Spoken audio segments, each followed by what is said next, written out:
Right. ఇక గుంటూరులో కూడా ఉచిత పథకాలకు సంబంధించి పెద్ద ఎత్తున చర్చ సాగుతుంది. అక్కడి ప్రజలు ఏమంటున్నారో నాగేశ్వరరావు అందిస్తారు. Nageswara Rao, over to you. ఉచిత పథకాలు రాష్ట్రంలో ఉచిత పథకాలు ఎక్కువైపోయినాయి. ఉచిత పథకాల వల్ల ప్రజలు కూడా సోమరపోతుల వల్లే అయ్యే అవకాశం ఉంటుంది. ఎవరి పని వాళ్ళు మర్చిపోయే పరిస్థితి కూడా ఉంటుందని కూడా రాష్ట్రంలో ఏదైతే విద్యావేత్తలు పలువురు వ్యక్తులు కూడా దీని గురించి మాట్లాడుతున్న పరిస్థితి అయితే ఉంది. ముఖ్యంగా ఏదైతే ఈ ఉచిత పథకాలకు సంబంధించి అసలు ఎందుకు ఇవ్వాల్సి వస్తుంది, ఉచిత పథకాలు సరైన ఏదైతే అర్హులకే ఈ ఉచిత పథకాలు అందిస్తున్నారా, లేక ప్రతి ఒక్కరికి ఉచిత పథకాలు అందే విధంగా ప్రభుత్వాలు తీరు ఉందా అనేది కూడా మనం తెలుసుకునే ప్రయత్నం అయితే చేద్దాం. మనతో జన చైతన్య వేదిక అధ్యక్షులు ఏదైతే ఉన్నారో ఆయన అడిగి తెలుసుకునే ప్రయత్నం చేద్దాం. సార్, ఉచిత పథకాలు రాష్ట్రంలో ప్రజల్ని సోమరపోతులు చేసే అవకాశం ఉందని కూడా ప్రస్తుత విద్యావేత్తలు కానీ అలాగే మీలాంటి వ్యక్తులు కూడా మాట్లాడుతున్న పరిస్థితి అయితే ఉంది. అసలు ఏంటి సార్ ఉచిత పథకాలు దేనివల్ల ఇవ్వాల్సి వస్తుంది, అసలు ఏంటి సార్? అంటే భారతదేశం ప్రపంచంలో 136వ స్థానంలో ఉంది.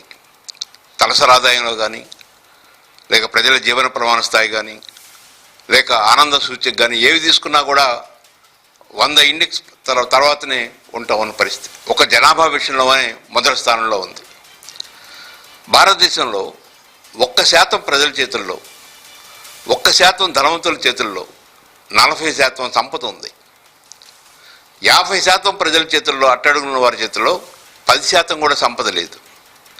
అంటే అత్యధిక సంపద అతి కొద్ది మంది చేతుల్లో ఉండి అతి స్వల్పమైన సంపద అత్యధిక మంది దగ్గర ఉన్న పరిస్థితి, ఇంత అసమానతలు ఉన్న సమాజం ప్రపంచంలో ఇంకో దేశంలో లేదు.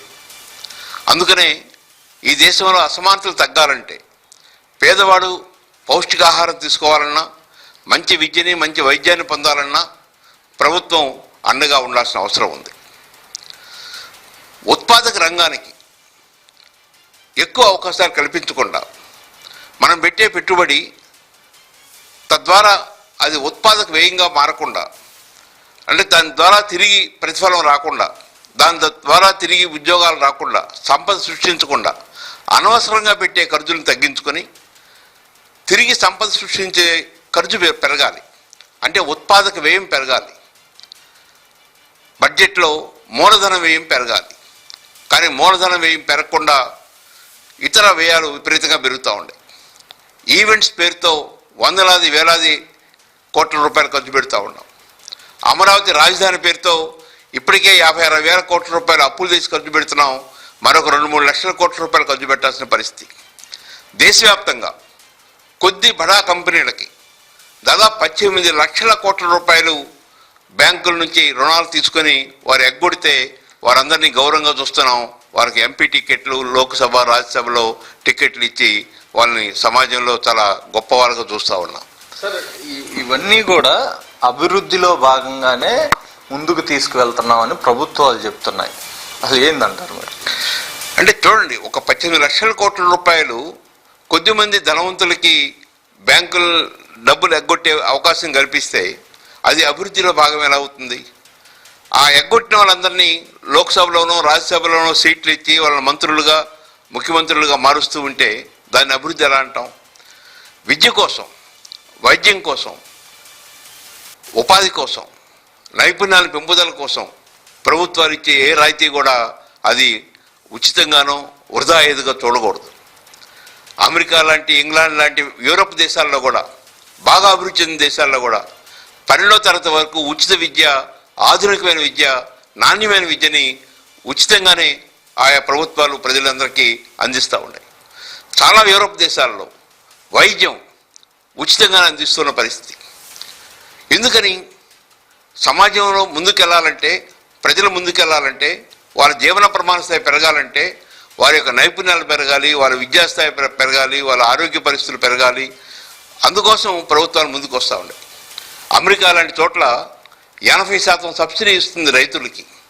రైతులు పండించే పంటకి ఆ అయ్యే వ్యయాల్లో 80% వ్యయాన్ని అమెరికా ప్రభుత్వం భరిస్తుంది. అలా భరిస్తేనే అక్కడ రైతు వ్యవసాయం చేసే పరిస్థితి ఉంది. కానీ ఇక్కడ అతివృష్టి, అనావృష్టి, అకాల వృష్టి వీటన్నిటిని ఎదుర్కొని పండించే రైతు ఆ పంటకి గిట్టుబాటు ధర లేక ఆత్మహత్యలు చేసుకుంటున్న పరిస్థితి. ముఖ్యంగా కౌలు రైతులు చాలా దుర్భరమైన జీవితాన్ని పొందుతూ ఉన్నారు. ఇటీవల ఉచిత పథకాల అంశంపై సుప్రీంకోర్టులో కూడా విచారణ జరిగే నిమిత్తం కూడా న్యాయమూర్తులు చాలా దిగ్భ్రాంతి వ్యక్తం చేశారు. అంటే దేశంలోనే అత్యంత క్లిష్ట పరిస్థితులు వచ్చే పరిస్థితి కూడా తలెత్తిద్దని కూడా న్యాయస్థానం కూడా విచారించిన నేపథ్యం ఉంది. అసలు ఎలా చూస్తారంటారు? అదే సుప్రీంకోర్టు చెప్పింది కూడా, ఉచిత పథకాలు అనేవి సమాజానికి ఉపయోగపడే వాటిని కొనసాగించాలి.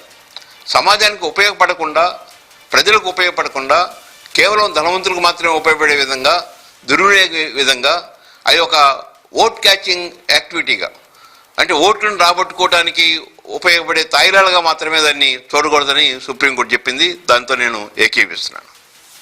మొత్తంగా ఉచిత పథకాలకు సంబంధించి అంశం చాలా ఏదైతే రాష్ట్ర అభివృద్ధిపై కూడా పడే అవకాశాలు ఉన్నాయి.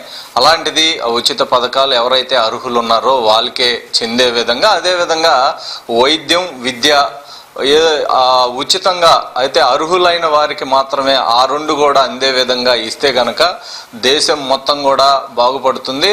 అదేవిధంగా సుప్రీంకోర్టు న్యాయస్థానం చెప్పిన పరంగా ఏదైతే నేను కూడా ఏకీభవిస్తున్నానని కూడా ఆయన చెప్తున్న పరిస్థితి అయితే ఉంది. దీనికి సంబంధించి ఏదైతే ఉచిత పథకాలు ముఖ్యంగా ఓటు బ్యాంక్ కోసం కాకుండా ఏదైతే రాష్ట్రం కానీ దేశం కానీ బాగుపడటానికి ఉండే విధంగా చూడాలని కూడా